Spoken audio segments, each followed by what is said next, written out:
Queridos, hoje nós estamos iniciando uma série de exposições de Páscoa.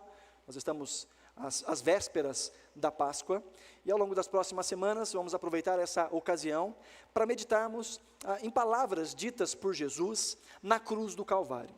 É interessante que nós vamos ver aí na história de pessoas que sabiam que estavam nos seus últimos momentos e escolhem as suas palavras muito bem. As suas palavras têm um profundo significado, porque sabiam que estes eram seus últimos momentos sobre a terra. Jesus, ao longo de todo o seu ministério, pregou, falou inúmeras coisas, inúmeras vezes, e agora a cruz é este último púlpito de Jesus antes da sua ressurreição. É agora que Jesus vai proferir coisas que são muito importantes. E o que nós vemos é que Jesus foi crucificado por volta das 9 horas da manhã, e permaneceu ali na cruz por volta de 6 horas, das 9 da manhã até cerca de 3 horas da tarde. E nesse período de 6 horas, Jesus disse 7 expressões, um número muito interessante, né? Jesus disse 7 coisas a partir da cruz. 3 coisas antes de meio-dia, diz a Bíblia que de meio-dia até as 3 da tarde houve densas trevas sobre a cidade, e após essas densas trevas, Jesus diz ainda mais 4 frases. E 4 frases que apontam para o caráter de Jesus, apontam para o ministério e os ofícios de Jesus, e que reverberam ainda hoje nas nossas vidas e nos nossos corações. Eu estou chamando essa série de Ecos da Cruz, os ecos da cruz, porque essas palavras de Jesus continuam ecoando até o dia de hoje.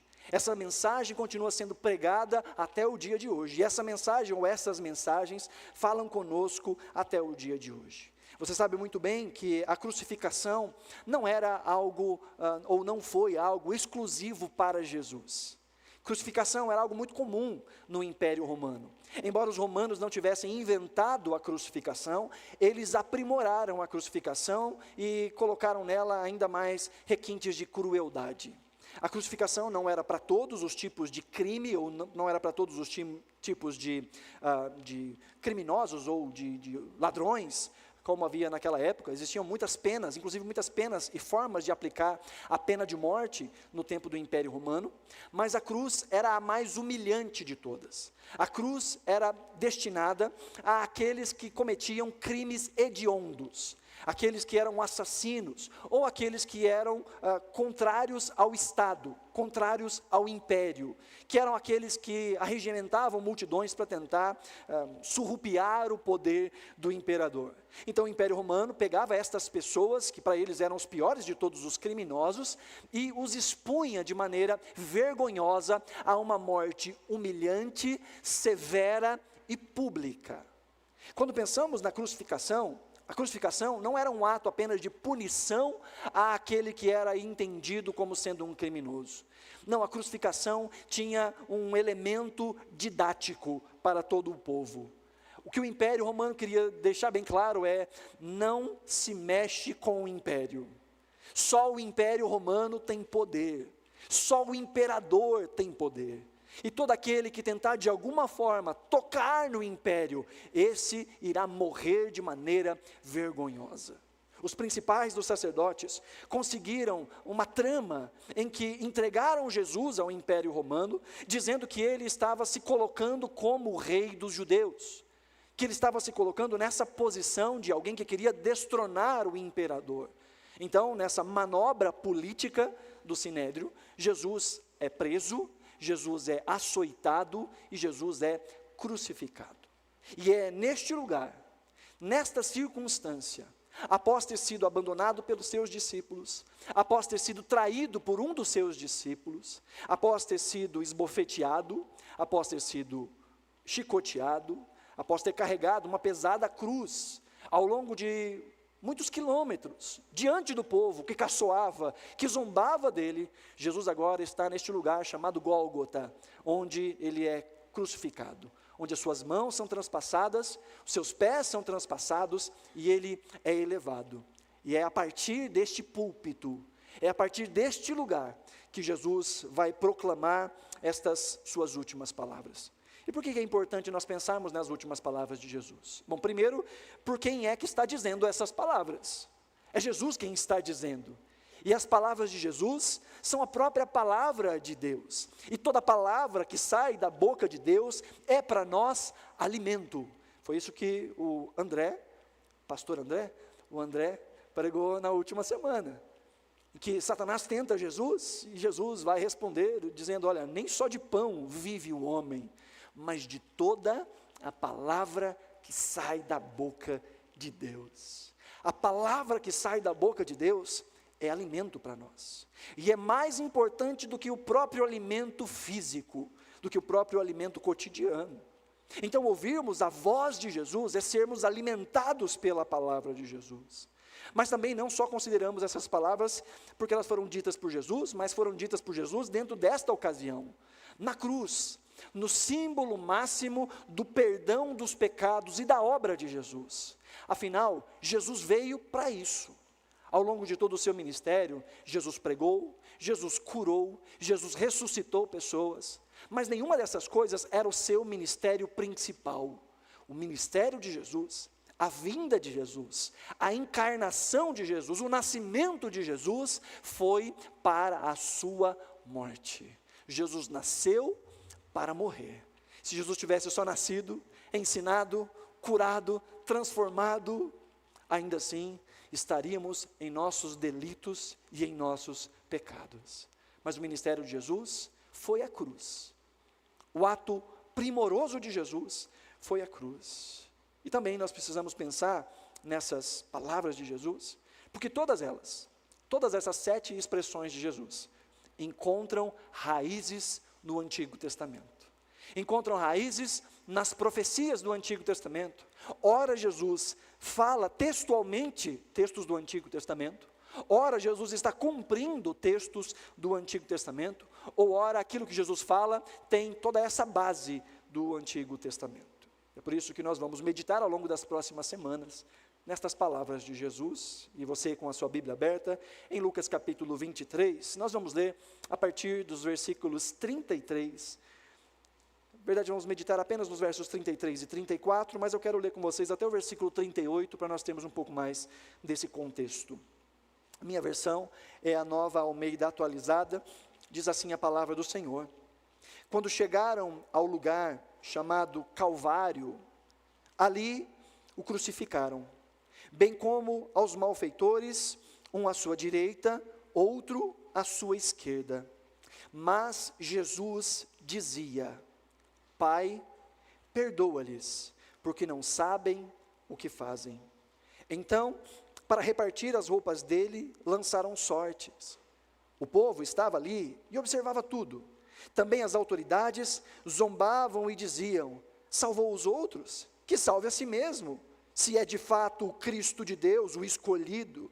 Igualmente os soldados zombavam dele, e aproximando-se, trouxeram-lhe vinagre, dizendo, se você é o rei dos judeus, salve a si mesmo. Acima de Jesus estava a seguinte inscrição, este é o rei dos judeus. Que o Senhor nos abençoe mediante a exposição da sua palavra, em nome de Jesus. Amém? Sobre a cabeça de Jesus estava essa inscrição, este é o rei dos judeus. Era comum no Império Romano colocarem sobre a cruz o crime pelo qual aquela pessoa estava sendo condenada. E este era o crime que Jesus estava sendo condenado. O fato de ser o rei dos judeus. Ou, como uma zombaria, o fato de se proclamar o rei dos judeus. É muito interessante que esse texto ele é cheio de ironias. Cheio de ironias. Porque sim, eles estão zombando de Jesus, mas eles estão falando a verdade. Eles dizem, salvou os outros e não pode salvar a si mesmo. Essa era uma zombaria, mas era verdade. Para que Jesus nos salvasse, para que Jesus salvasse os outros, ele não podia salvar a si mesmo. Ele mesmo disse, ninguém pode tirar a minha vida, mas eu a dou voluntariamente. Para que Jesus pudesse nos salvar, ele teve que se abandonar, ele teve que se entregar. Colocaram sobre a sua cruz essa inscrição, esse é o rei dos judeus, como uma forma de zombaria, ou como uma forma de apontar o seu crime. mas ironicamente, de fato, ele é o rei dos judeus, não só dos judeus, mas o rei também dos gentios, o rei dos brasileiros, o rei dos italianos, o rei dos alemães, o rei dos japoneses. Ele é o rei de tudo e de todos. E é neste lugar que nós vemos Jesus trazendo essa primeira palavra. Dentro dessa narrativa e dentro dessa cronologia das frases, das palavras ditas por Jesus, essa é registrada como sendo a primeira. Logo após o levantar da sua cruz, assim que ele foi crucificado, o verso 34 diz, mas Jesus dizia, Pai, perdoa-lhes porque não sabem o que fazem. E é muito interessante pensar que Jesus, dentro dessas 7 grandes palavras, começa orando. A primeira expressão dita por Jesus é uma expressão de oração. A primeira coisa que Jesus faz no dia da angústia, no dia da dor, no dia em que vai se concretizar tudo aquilo que ele sabia que estava prestes a acontecer, tudo aquilo que ele sabia desde o Getsêmani, quando ele soa sangue, quando suas lágrimas se tornam em lágrimas de sangue, Jesus, em intensa agonia, clama ao Pai, dizendo, Senhor, se for possível, afasta de mim esse cálice, todavia, seja feito conforme o Senhor quer, e não conforme eu quero. Jesus está agora prestes a consumar tudo aquilo que ele sabia que aconteceria. E a sua primeira expressão, e não só a sua primeira expressão, mas essa oração recorrente de Jesus, era em direção ao Pai. Essa expressão, Jesus dizia, como está na Nova Almeida atualizada, outras traduções trazem Jesus disse, e a gente pode pensar que é algo que Jesus disse pontualmente, uma vez só. Mas há um tipo de conjugação no grego, que nós chamamos de imperfeito, que é um tipo de palavra, um tipo de conjugação verbal, que fala de algo que acontece, mas que continua acontecendo. Como se Jesus não tivesse dito isso apenas uma vez, mas ao longo de todo este martírio, ao longo de todo este tempo, Jesus estava repetindo essa oração, Pai, perdoa-lhes, porque não sabem o que fazem. Ao ser levantado da cruz, Jesus diz, Pai, perdoa-lhes, porque não sabem o que fazem. Ao ser humilhado, quando olham para ele e diz, salve a si mesmo, Jesus dizia, Pai, perdoa-lhes, porque não sabem o que fazem. Ao ser zombado pelos ladrões que estavam ao seu redor, Jesus dizia, Pai, perdoa-lhes, porque não sabem o que fazem. Jesus é este que no dia da angústia, corre para o Pai, corre para a oração. E essa deveria ser uma coisa que nos chama a atenção e nos leva a um questionamento. No dia da angústia, para onde é que nós corremos? No dia da dor e da aflição, no dia da dor mais aguda, para onde ou para quem é que nós corremos? Eu acredito que no tempo que nós vivemos, muitos correriam para as redes sociais, para mandar indiretas, para reclamar, ou para buscar algum tipo de simpatia pela sua dor. Olha o que eu estou passando, veja a minha dor. Talvez outros correriam já para planejar algum tipo de vingança, de retaliação, quando alguém o humilha, quando alguém diz coisas que não são verdade, quando alguém diz coisas que não são verdade publicamente, e tentam de alguma forma macular, não só o nosso corpo, mas a nossa moral, nosso coração, a nossa essência, diante dos olhos de outras pessoas. Quando alguém nos humilha, quando alguém fala mal de nós, qual é o primeiro lugar para onde nós corremos? Jesus corre para a oração. É diante destas angústias que Jesus começa a sua oração dizendo, Pai. É com o Pai que ele fala. É em direção aos olhos do Pai. Porque veja, mesmo diante da mais intensa angústia, a identidade de Jesus está preservada. Jesus não questiona se ele é filho ou não é filho devido à dificuldade que ele está passando. Talvez algum de nós, em algum tempo da nossa vida, pode até ter se questionado diante da dor, será que eu sou um filho de Deus? Será que Deus é meu Pai? Será que Ele me ama? Nós gastamos várias semanas pensando sobre medo, sobre angústia, sobre desânimo, e vimos que a raiz de tudo isso é nós perdemos o olhar para Deus, perdemos a visão de quem é Deus. Mas aqui nós vemos Jesus repetindo esta oração e chamando Deus de Pai. A identidade de Jesus não estava firmada em seus momentos de glória. A identidade de Jesus não estava firmada em suas circunstâncias. A identidade de Jesus estava firmada no reconhecimento de que Deus era o seu próprio Pai.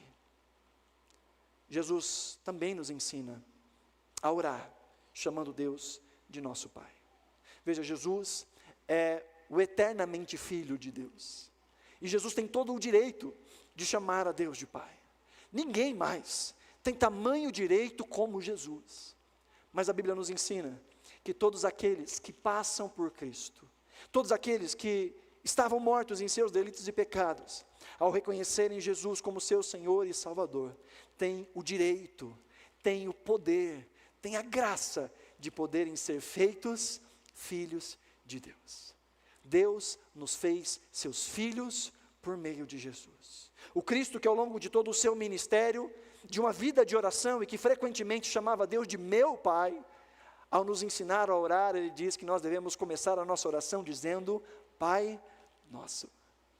Por meio de Cristo, o Pai dele é Pai nosso.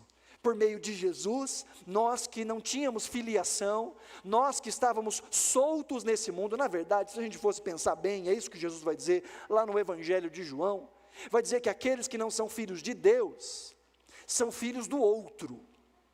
Jesus discutia com os mestres da lei, e ele dizia, vocês estão fazendo exatamente o que o pai de vocês faz.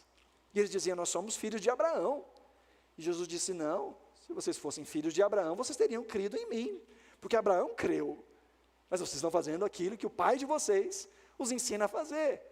E eles diziam, Deus é nosso pai, nós não somos filhos bastardos. E ele dizia, se vocês fossem filhos de Deus, vocês não estariam tentando me matar, porque eu sou o filho de Deus, e se vocês fossem filhos de Deus, vocês aceitariam aquele que Deus enviou, mas vocês estão fazendo a obra do pai de vocês. E Jesus vai emendar, ele vai dizer, o pai de vocês é o diabo, ele é homicida desde o princípio, ele é o pai da mentira. Entenda uma coisa, querido, não existe caminho neutro nesse mundo. Ou estamos em Cristo e somos feitos filhos de Deus, ou estamos em nossos delitos e pecados e temos outro como nosso Pai. Mas é por meio de Jesus, por meio do sacrifício de Jesus, por meio do reconhecer quem é Jesus, que nós, assim como Jesus, podemos chamar o Deus Criador de todas as coisas, de nosso Pai Celestial. É somente passando por Jesus.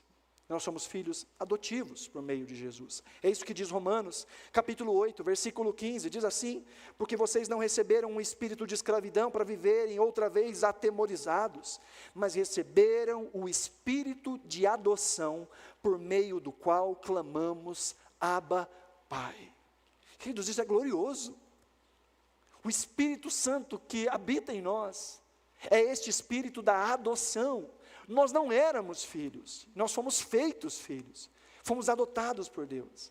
E no mundo antigo, a ideia de adoção fala exatamente de uma transformação completa, de alguém que perde o nome da família antiga e passa a ter o nome da nova família. Alguém que tem as suas dívidas da vida antiga cancelada e passa agora a viver uma novidade. E é tão filho quanto os filhos biológicos. Assim que era vista a adoção no mundo antigo. Ela era um ato jurídico, que era feito inclusive diante de testemunhas, para que não se voltasse atrás. E a Bíblia vai nos dizer que por meio do sacrifício de Jesus, nós recebemos esse espírito de adoção. E recebemos agora o direito de chamar Deus de nosso Pai. E no dia da angústia, no dia da dor, no dia da aflição, no dia da perseguição, no dia da traição, esse é o dia em que nós podemos correr de volta ao colo de Deus e chamá-lo de nosso Pai. O grande pregador Charles Spurgeon, ao comentar a respeito desse texto, a respeito desse nome, Pai, ele diz o seguinte: vocês devem aprender essa doutrina, que nesse fato reside o nosso principal consolo. Em nossa hora de tribulação, em nosso tempo de guerra, devemos dizer Pai. Peçam ajuda, em qualquer dever rigoroso, clamando Pai. Para receber algum tipo de ajuda no sofrimento agudo e na morte, clamem Pai. Sua força principal reside em ser verdadeiramente um filho de Deus. Essa é a verdadeira força. A força não está nas nossas capacidades. A força não está nos conhecidos que nós temos, na conta bancária, na nossa saúde, na nossa beleza, na nossa informação, no nosso nível intelectual, nas nossas redes de relacionamento. Não, a nossa segurança está no fato de sermos filhos de Deus, de sermos amados por Deus, de sermos de fato herdeiros dessas verdades inefáveis. Mas ainda esta oração, Jesus então começa com uma oração, e ele ora a quem? Ele ora ao Pai. E qual é o conteúdo dessa oração de Jesus? A sequência do texto no verso 34 diz que Jesus ora dizendo: Pai, perdoa-lhes. Essa é a oração de Jesus. Uma oração completamente contracultural. Uma oração que não faz sentido. Não faz sentido. Se não para a maioria de nós, para nenhum de nós. Diante da angústia e diante da aflição, veja só, Jesus não paga o mal com o mal. Já parou para pensar nisso? Jesus não paga o mal com o mal. Sabe que os nossos maiores problemas, o maior problema do ser humano, não é necessariamente as suas ações, mas principalmente as suas reações. Porque nós escolhemos as nossas ações. Nós conseguimos planejar as nossas ações. Nós conseguimos, inclusive, disfarçar as nossas ações. Conseguimos fazer o que nós não queremos fazer, porque nós nos revestimos de algum tipo de máscara, talvez, para que as nossas ações não sejam a expressão exata de quem a gente é. Agora, difícil é mascarar as nossas reações, porque a ação é algo que a gente faz, e reação é algo que a gente responde. Ação é algo que a gente faz de maneira voluntária. Reação é a forma como nós lidamos com aquilo que fazem contra nós, ou contra as circunstâncias que nos cercam. E é nessa hora que o nosso coração se mostra. É fácil fingir costume, é fácil fingir um sorriso amarelo na hora da ação. Mas na hora da reação, o nosso coração se expõe. Sabe que é fácil conviver com gente que nos trata bem. Difícil é conviver com gente que nos trata mal. É fácil agir bem com quem age bem com a gente. Difícil é não agir mal com quem faz mal para a gente. Há pelo menos 4 tipos de ações que a gente pode ter. A gente pode pagar o bem com o mal, ou seja, alguém faz o bem para nós, e nós agimos de maneira má, e isso nós podemos chamar de crueldade, nós podemos chamar isso de ingratidão, nós podemos chamar isso de babaquice, né? Quando a gente faz o bem para alguém, e o que a gente recebe em troca? O mal. Isso é crueldade, isso é maldade. Mas a gente pode retribuir com bem quem faz um bem para nós. E isso é plenamente humano, é natural, é esperado. É esperado que alguém que nos trata com cordialidade, nós vamos tratar de volta com cordialidade. Porque nós não somos babaca, não é? Nós não somos ingratos. Se alguém nos trata bem, a gente trata bem de volta. Agora, é muito comum também nós fazermos o mal a quem faz o mal para nós. Isso nós chamamos de vingança. Ou, para não ficar tão pesado, nós chamamos de justiça. Eu gosto de ser justo. Fez o mal contra mim, eu faço o mal de volta. O problema é que nós sempre fazemos o mal com uma pitadinha um pouquinho maior. E ele sempre vai escalonando, sempre vai escalonando. Uma outra forma de agir é tratar o mal que nós recebemos com o bem. E isso é um ato divino. Isso é um ato que imita Cristo. Isso é um ato que só pode fazer quem nasceu de novo. Porque veja bem, há um tipo de lei aceitável nos nossos corações. Quando nós ouvimos, por exemplo, a Bíblia diz no Antigo Testamento, algo que era chamado de a lei de Talião, que aparece nas Escrituras, mas aparece também em outros documentos do mundo antigo, que era o famoso olho por olho, dente por dente. Lembra disso? E quando nós vemos isso nas Escrituras, nós estamos vendo uma ação contingente de Deus em relação ao pecado. O que dizia essa lei? Essa lei não era para você buscar um tipo de retribuição pelos maus que fizeram contra você. Não era para isso que essa lei servia.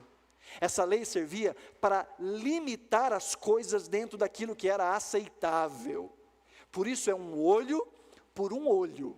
Não é um olho pela morte do outro. É um dente por um dente. Esse é o máximo que é para chegar.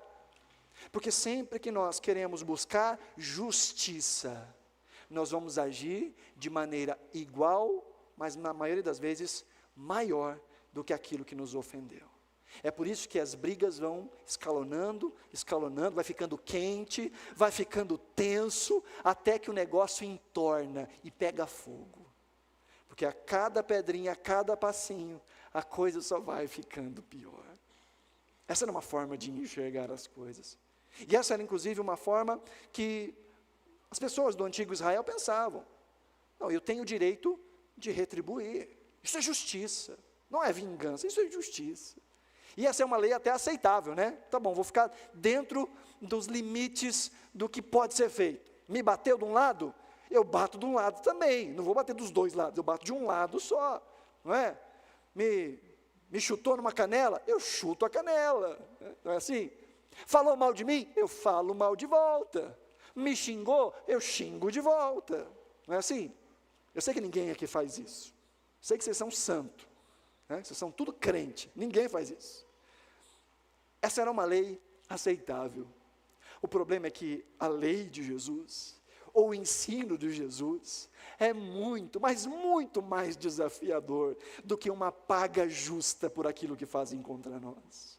O ensino de Jesus no Sermão do Monte, em Mateus capítulo 5, nos diz: vocês ouviram o que foi dito, verso 38, olho por olho, dente por dente. Eu, porém, vos digo, não resistam ao perverso. Se alguém lhe der o tapa na face direita, ofereça também a face esquerda. Se alguém quer processar você e tirar a sua túnica, deixe também que leve a capa. Se alguém obrigar você a andar 1 milha, vá com ele 2. Dê a quem lhe pede e não volte as costas ao que lhe pedir emprestado. Esse é o ensino de Jesus. E não tem coisa mais desafiadora do que isso. Porque essa ideia de ser ferido numa face, na face direita, isso não é apenas violência. Isso é uma tentativa de envergonhar o outro. Um tapa na face, em todas as culturas, a gente sabe muito bem disso, é sinônimo de humilhação. E a coisa que nós mais fazemos quando nos sentimos humilhados é buscar algum tipo de reparação. Retire o que você disse, ou de darmos na mesma moeda. Veja, é por isso que o ensino de Jesus não pode ser vivido por gente que não nasceu de novo. Não dá. Até para quem nasceu de novo, esse negócio é desafiador. Ele fala: se alguém quiser tirar a sua túnica, a túnica era a roupa de baixo. Ele fala: deixa eu levar a capa também. Olha, dos seus bens mais importantes, aqueles mais inalienável, como é que é? Esse aí.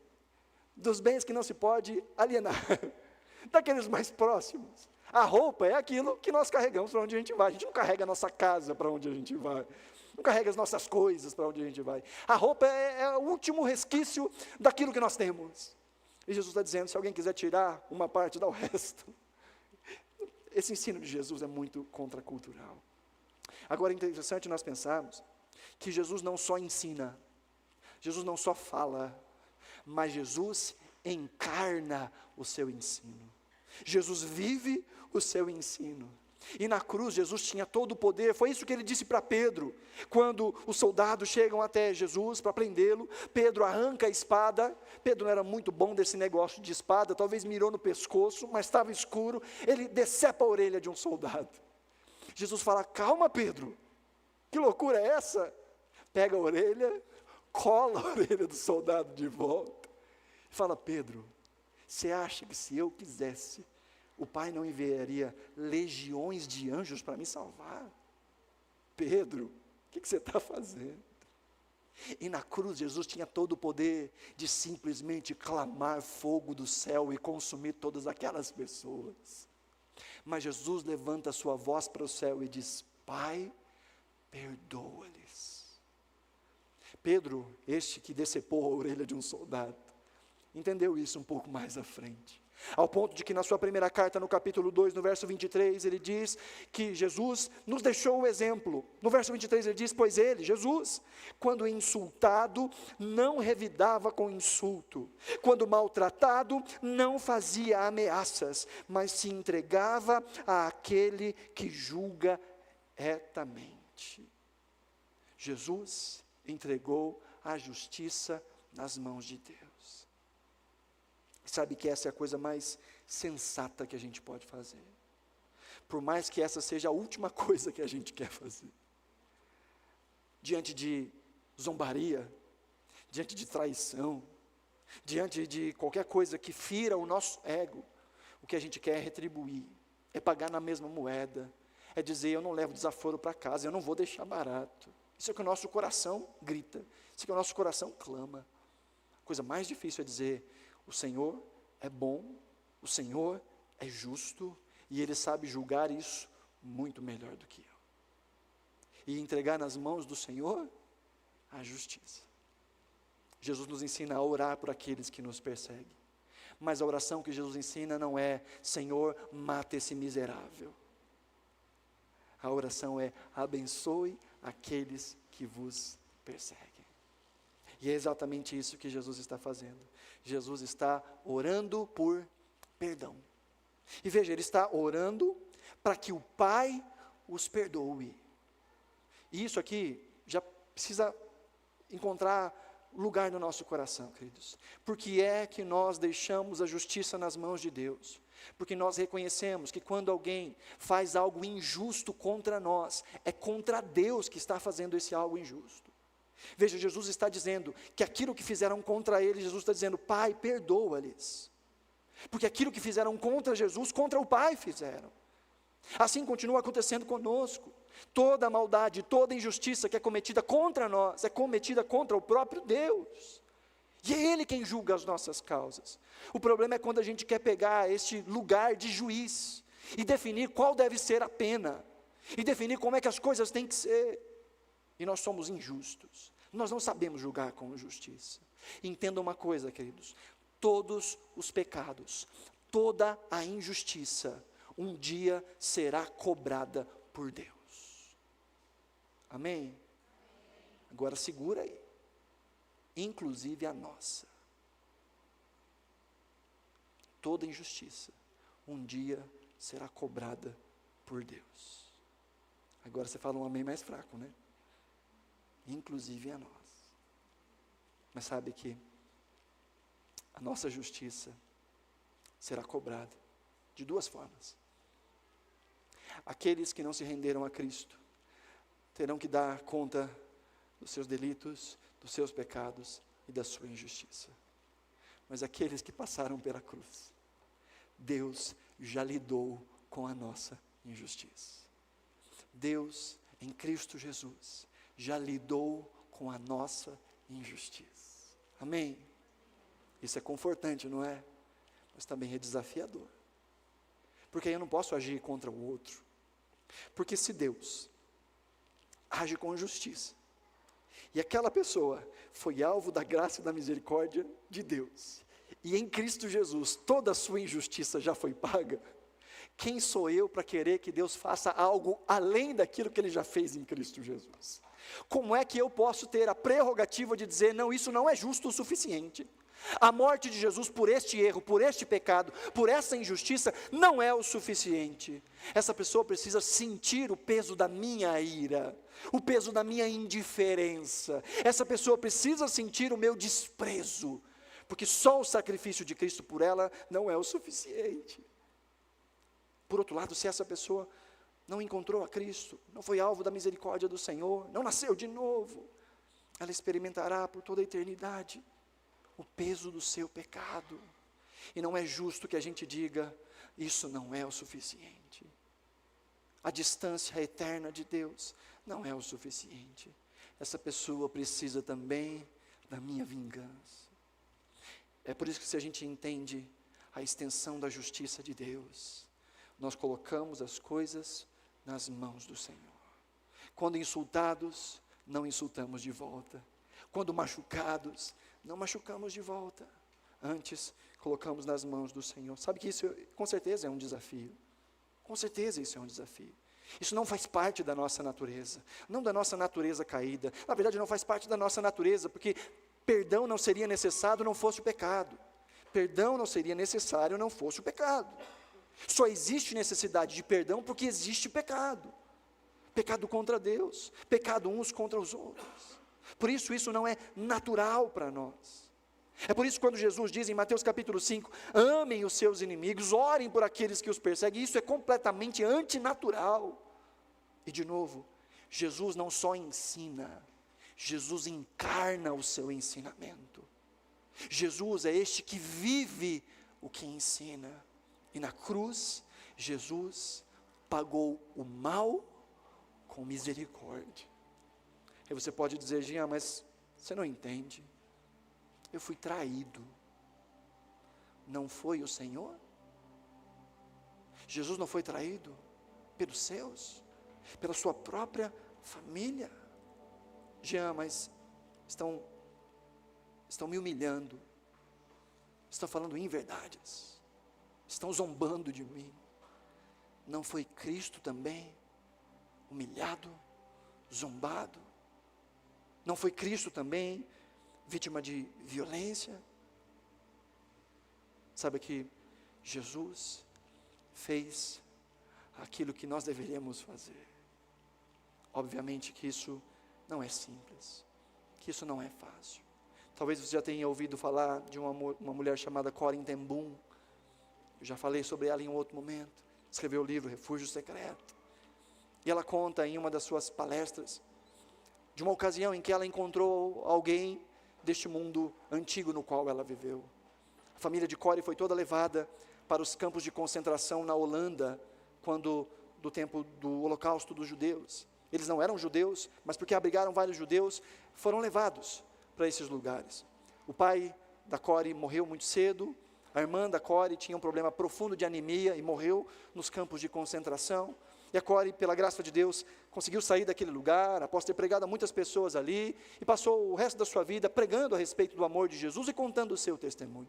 E ela conta, e eu tenho aqui uma transcrição que eu gostaria de ler, ela diz que foi numa igreja em Munique, onde eu estava pregando em 1947, quando de repente o vislumbrei. Um homem calvo, troncudo, vestindo um sobretudo cinza, com um chapéu de feltro marrom amassado entre as suas mãos. Num instante, estava enxergando o sobretudo e o chapéu marrom, e no outro, estava enxergando o uniforme azul, o cap estampado com uma caveira e duas tíbias cruzadas, e o rosto malicioso, lascivo e debochado. A Corrie vai dizer, minhas lembranças do campo de concentração voltaram com rapidez e com impacto. A sala enorme, com as várias luminárias do teto, a pilha patética de vestidos e sapatos no centro, a vergonha de ter que passar nua diante deste homem. Pude ver o vulto frágil da minha irmã à minha frente, costelas quase furando o fino pergaminho que era a sua pele. Betsy e eu havíamos sido presas por termos escondido judeus na nossa casa por ocasião da ocupação nazista da Holanda, durante a Segunda Guerra Mundial. Esse homem fora um dos guardas no campo de concentração para onde nós fomos enviados. Agora, ele estava diante de mim, mãos estendidas, dizendo, que bela mensagem. Que bom saber, como você disse, que os nossos pecados estão todos no fundo do mar. Pela primeira vez, diz a Corrie, desde a minha soltura, eu estava frente a frente com um dos meus algozes, e o meu sangue parecia ter congelado. Você mencionou aquele campo de concentração na sua palestra? Eu fui guarda lá. Mas depois disso, continuou ele, eu me tornei um cristão. E eu sei que Deus me perdoou pelas coisas cruéis que eu cometi lá. Mas eu gostaria de ouvir da sua boca também. E com a mão estendida, ele me disse, você me perdoa? A Core diz: fiquei ali paralisada. Eu não podia fazer isso. Minha irmã Betsy morrera naquele lugar. Será que ele podia apagar a sua morte terrível e prolongada simplesmente porque pedia perdão? E eu achava que já tinha perdoado a todos, pregava sobre isso em toda parte. Eu, o exemplo de perdão, não conseguia perdoar quando encarava o meu ofensor em carne e osso. Não podendo ter passado mais do que alguns segundos, ele em pé, com a mão estendida para mim, mas parecia uma batalha de horas, enquanto eu enfrentava a coisa mais difícil que tive que fazer em toda a minha vida. Eu fiquei ali, com a frieza dominando o meu coração. Entretanto, olha o que a Core diz: perdoar é um ato de decisão, e a decisão pode funcionar independentemente da temperatura do coração. E eu orei, diz a Core: Jesus, me ajude. Então, de maneira indiferente, mecânica, estendi a minha mão e coloquei sobre a mão estendida dele, e experimentei uma coisa incrível. Uma corrente que começou no meu ombro, correu pelo meu braço e soltou pelas nossas mãos entrelaçadas. Em seguida, esse calor restaurador parecia inundar todo o meu ser, trazendo lágrimas aos meus olhos. Eu te perdoo, meu irmão, eu exclamei, com todo o meu coração. E ela termina dizendo: por um longo momento, seguramos a mão um do outro, o ex-guarda e a ex-prisioneira. Posso dizer que nunca experimentei o amor de Deus de forma tão intensa como naquele momento, porque perdoar é libertar um prisioneiro e descobrir que o prisioneiro era você. Veja, nós não podemos retirar a dor, nós não podemos apagar o que aconteceu, mas nós podemos lidar de forma diferente com aquilo que aconteceu. Isso não diminui o erro, isso não diminui o pecado, mas isso muda de maneira drástica a forma como nós vivemos a nossa vida. Perdoar não é dizer não doeu. Perdoar é dizer eu escolho não ficar amargo por causa dessa dor. Eu escolho perdoar. E perdão é algo, uma via de mão única. Eu não preciso esperar que o outro peça perdão para que eu libere perdão. Perdoar é uma decisão. Como diz a Core, mesmo quando a temperatura do coração não é favorável. Perdoar é uma escolha difícil, eu diria mais, impossível, mas possível para aqueles que nasceram de novo em Cristo Jesus. Amém, queridos? Jesus diz: perdoa-lhes. E a pergunta importante é: quem são o eles? Quando Jesus diz: Pai, perdoa eles, quem são o eles? Com certeza são aqueles que o levantaram numa cruz, com certeza são aqueles que zombaram dele, mas com certeza também somos nós. Nós, por quem os pecados levaram Jesus até a cruz. Mais uma vez, não foi o Império Romano que crucificou Jesus, não foi o Sinédrio que crucificou Jesus. Jesus se entregou voluntariamente pelos nossos pecados. Jesus orou por nós, e mais, Jesus continua orando por nós. 1 de João capítulo 2, verso 1 diz: meus filhinhos, eu escrevo essas coisas para vocês, para que vocês não pequem. Se contudo alguém pecar, temos um advogado junto ao Pai, Jesus Cristo, o justo. Ele continua intercedendo por nós. Ele continua perdoando os nossos pecados. Romanos capítulo 8, verso 34 diz: quem os condenará? É Cristo Jesus quem morreu, ou melhor, quem ressuscitou, o qual está à direita de Deus e também intercede por nós. Há perdão junto a Jesus. Há perdão pelos nossos pecados junto a Jesus. Os nossos pecados passados encontram perdão em Jesus, e não só isso, os nossos pecados presentes e os nossos pecados futuros encontram lugar em Jesus e encontram perdão em Jesus. E por último, queridos, dentro dessa sequência, veja uma frase tão pequena, que a gente podia ficar aqui falando desse tema tanto tempo. Jesus diz: Pai, perdoa-lhes, porque não sabem o que fazem. Jesus não está passando pano para ninguém não, tá? Ao dizer eles não sabem o que fazem, Jesus está dizendo eles são inocentes, ou eles são ingênuos. Não, o que Jesus está dizendo é eles são cegos. Eles não sabem o que estão fazendo. Eles não entendem a profundidade do pecado. Eles não entendem a extensão do seu pecado. Pai, perdoa-lhes, porque eles não sabem o quanto o pecado custa. E diante deles está exatamente o preço do pecado. Está o Cristo levantado na cruz. Entenda, queridos, que a ignorância não nos livra dos nossos pecados. Jesus continua orando dizendo: Pai, perdoa. Eles não sabem o peso do pecado, mas ainda assim estão em pecado. O mal é mal, quer a gente saiba dele, quer a gente não saiba dele. Se você toma um copo de veneno sabendo que é um copo de veneno, você vai morrer. Mas se você toma um copo de veneno sem saber que é um copo de veneno, você vai morrer. Se você é preso numa blitz, com um animal silvestre dentro do seu carro, sem saber que aquilo é um crime, você vai responder por esse crime. Se você souber, você vai responder pelo mesmo crime. A ignorância não atenua o nosso erro e o nosso pecado. Sabe que sem a graça de Jesus, sem a ação do Espírito Santo, todos nós éramos cegos em relação ao nosso pecado. Todos nós. Andávamos cegos em nossos delitos e pecados. E entenda, querido, aqueles que nos cercam também estão nessa condição. Então é muito fácil para nós condenarmos, enquanto que Jesus faz por aqueles que são pecadores e estão cegos em seus pecados, é orar, é clamar. Talvez na sua casa, talvez na sua família, você tenha sido vítima de algum tipo de perseguição, de algum tipo de dificuldade, por pessoas que não conhecem ao Senhor, e a oração que nós somos apresentados por Jesus aqui é: ore para que o Senhor os perdoe, ore para que o Senhor abra os olhos, ore para que o Senhor abra o coração, porque estão errando, porque desconhecem tanto a Escritura quanto o poder de Deus. Ore. Por pecadores a gente ora, a gente não bate, a gente não murmura, a gente não quer pegar pelo pescoço e torcer o pescoço. Por gente que ainda não foi alcançado por essa graça, a gente clama: Pai, perdoa.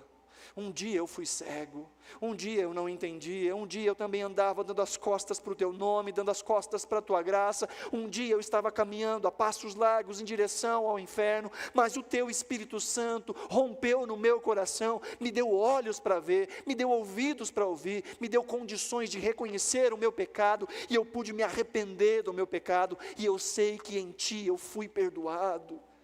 Então, Senhor, da mesma forma, faz na vida dele, faz na vida dela, transforma, Senhor, muda, Senhor, porque eu não posso mudar ele, eu não posso mudar ela. Perdoa, porque os seus olhos ainda não foram abertos. E a cruz de Cristo, é na cruz de Cristo, queridos, que nós vemos esse amor escandaloso de Deus. É na cruz de Cristo que o perdão dos pecados está disponível.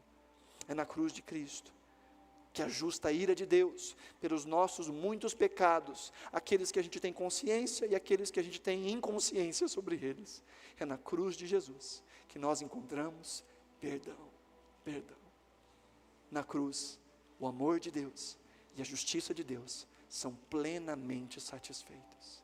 O peso dos nossos pecados é plenamente satisfeito na cruz de Jesus. E essa oração ainda ecoa nos dias de hoje.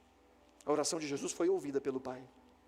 Diz a palavra do Senhor que ali nessa circunstância, um dos ladrões que estava lançando impropérios contra Jesus, teve seus olhos abertos, e disse: Senhor, lembra-te de mim quando entrares no teu reino. E Jesus disse: ainda hoje você estará comigo no paraíso. Naquela ocasião em que Jesus está orando por aqueles que estavam o maltratando, diz o texto que um centurião, que ali estava, um centurião romano, disse: exatamente este é o Filho de Deus, verdadeiramente este é o Filho de Deus. No dia de Pentecostes, quando Pedro prega àquela multidão, ele diz: vocês crucificaram a Jesus, mas Deus o fez Senhor e Cristo. E diz o texto que naquele dia 3.000 pessoas disseram umas para as outras: e agora o que a gente faz? E Pedro disse: arrependam-se cada um de vocês, seja batizado em nome do Senhor Jesus, para a remissão dos seus pecados, e receberão o dom do Espírito Santo de Deus.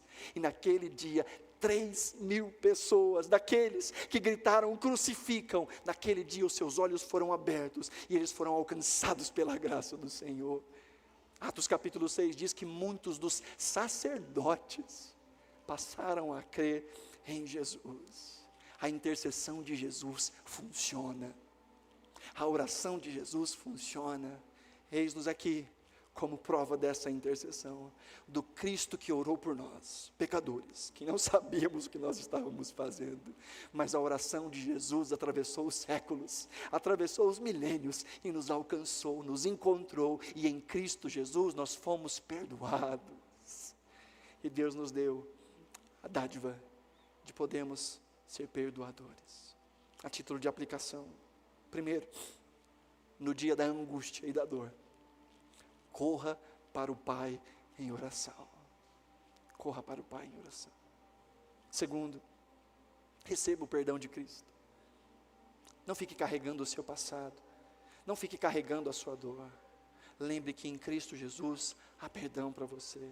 Não só do passado, mas todas as vezes que nós chegamos a Jesus com o nosso coração quebrantado e contrito, há perdão disponível para nós. Terceiro, estenda perdão àqueles que te fizeram mal. Encontre o caminho não da retribuição justa, mas da postura de Cristo Jesus, que embora tendo todo o direito de condenar, abençoou, amou e intercedeu. E por último, encontre o caminho do pedido de perdão àqueles a quem você sabe que fez o mal. Gente de perto, gente de longe. Encontre um caminho de pedido de perdão. Entenda que perdoar nem sempre significa reatar um relacionamento. Em alguns casos isso é até mesmo impossível. Há algumas marcas e algumas mágoas que já foram levadas para a sepultura. Mas perdoar fala do nosso coração livre, do nosso coração sem o peso da amargura. E sempre que for possível, de nós darmos o passo em direção ao outro, pedindo perdão também. Não significa que nós vamos ter que voltar para o mesmo tipo de amizade ou de relacionamento que insiste em machucar, em maltratar. Não, perdão não significa necessariamente reconciliação. Há inclusive reconciliações que nem devem acontecer, porque enquanto o nosso coração mudou, muito provavelmente o outro coração não mudou, e a gente simplesmente vai estar se colocando no mesmo ciclo vicioso de dor, de aflição e de angústia. Então a gente libera o coração, ainda que não seja necessário, ou ainda que não seja possível, o reatar de algum tipo de relacionamento. Que o Senhor nos ajude, amém? Que o Senhor nos ajude, e que essa oração de Jesus continue ecoando nas nossas vidas. Pai, perdoa, assim como eu fui perdoado. Não é assim que Ele nos ensinou a orar? Senhor, Pai nosso, perdoa as nossas ofensas, na mesma medida a qual nós estendemos perdão àqueles que nos têm ofendido. Que o Senhor nos ajude, e que o eco do perdão continue a reverberar na nossa vida e através da nossa vida, em nome de Jesus. Se você puder, coloque-se de pé, nós vamos orar.